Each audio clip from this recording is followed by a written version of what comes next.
awali dari book review itu apa sih? Nah, book review itu apa sih gitu kan?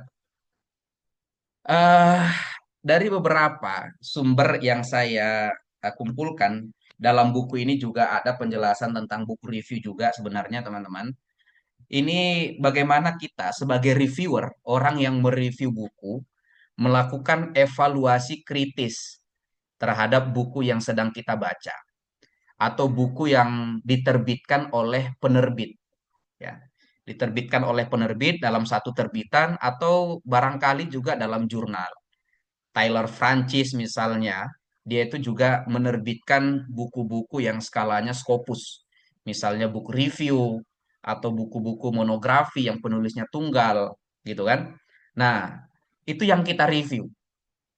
Tapi yang perlu kita perhatikan adalah mereview buku itu bukan sekedar kita meringkas, meresum, ya.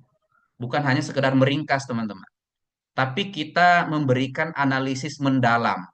Apa sih kontribusi, ya, kontribusi si penulis, kontribusi pemikiran akademis, kontribusi keilmuan dari buku itu untuk bidang yang sesuai dengan bidang dalam buku. Kalau saya misalnya tentang penerjemahan, bukunya Translation Ethic, ya.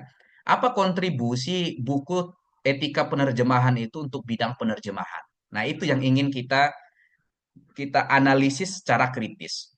Relevansinya seperti apa? Dan bahkan lebih jauh, tidak hanya sekedar menonjolkan kelebihan buku, tapi kita harus siap juga memberikan informasi tentang kekurangan buku itu. Editor jurnal, ya Scopus yang kita tuju, saya dari yang tiga itu, ketiga editor meminta nggak hanya mencantumkan apa kelebihan keistimewaan buku yang direview, tapi mereka juga meminta berikan dong kekurangannya. Masa kelebihan semua, nggak ada kekurangannya sama sekali? Kan nggak mungkin. Nah, maka kita harus bisa juga mencari, melihat apa sih kekurangan buku ini dari sisi keilmuan. Nah, nanti coba akan saya tunjukkan hasil book review yang sudah kita kerjakan yang terbit kemarin itu ya. Nah, ini teman-teman, book review tidak dianjurkan, banyak yang tidak menganjurkan.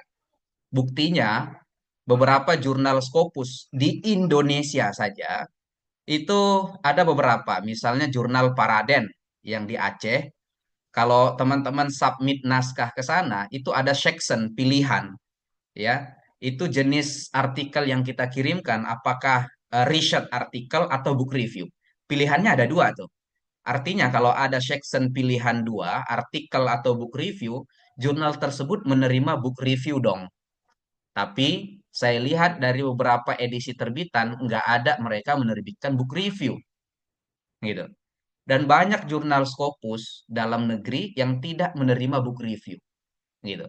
Artinya, memang book review ini masih dipandang sebelah mata.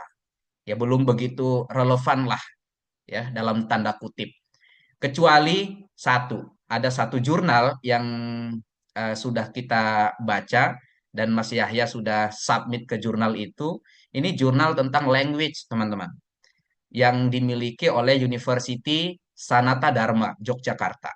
Itu Scopus Q4, selain menerima artikel tentang bahasa, juga menerima book review, gitu ya. Dan beberapa artikel book review yang diterbitkan dalam setiap edisi. Nah, bahkan dalam satu artikel yang ditulis nama akhirnya ini Obeng Odom tahun 2014, dia mengklaim book review itu hanya sebagai iklan komersial. Ya. Hanya iklan komersial saja katanya, yang fungsinya sebagai alat pemasaran bagi penerbit. Ya, kalau kita baca artikel hasil book review itu, ya memang mayoritas mengunggulkan book review itu. Itu kan tujuannya agar si calon pembeli ataupun pembaca sebelum ingin mengetahui lebih lanjut buku yang 500 halaman itu, ada nggak orang yang sudah mereview, ya kan? Dalam setiap bab direview menjadi satu paragraf. Satu bab itu misalnya 50 halaman, direview menjadi satu paragraf saja. Nah, jadi si pembaca udah tahu, oh paragraf ini berisi tentang ini saja yang menjadi poin-poin pokok begitu. Kalau dia penasaran ingin mengetahui lebih lanjut buku secara utuh, maka dia beli. Nah, inilah yang dimaksud oleh Obeng Odong bahwa book review itu sebagai iklan komersial saja bagi penerbit. Nah, bagi sebagian orang, memang book review ini mudah ditulis, tapi tidak tunduk pada kontrol kualitas apapun.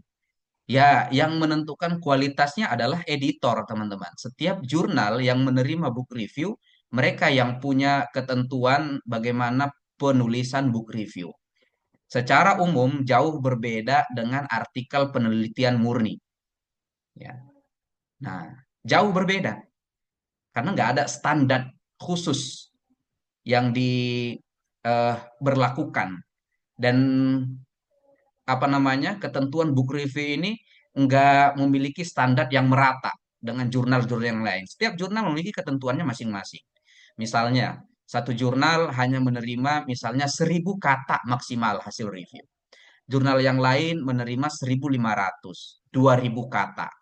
Ada satu jurnal menerima hanya satu referensi.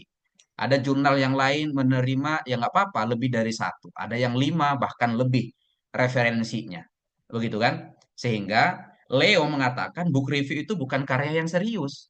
Karena nggak berangkat dari hasil penelitian di lapangan ataupun library. Hanya menuliskan ulang pikiran-pikiran reviewer berkaitan dengan pikiran si penulis buku. Nah, ya inilah saya kira teman-teman pengantar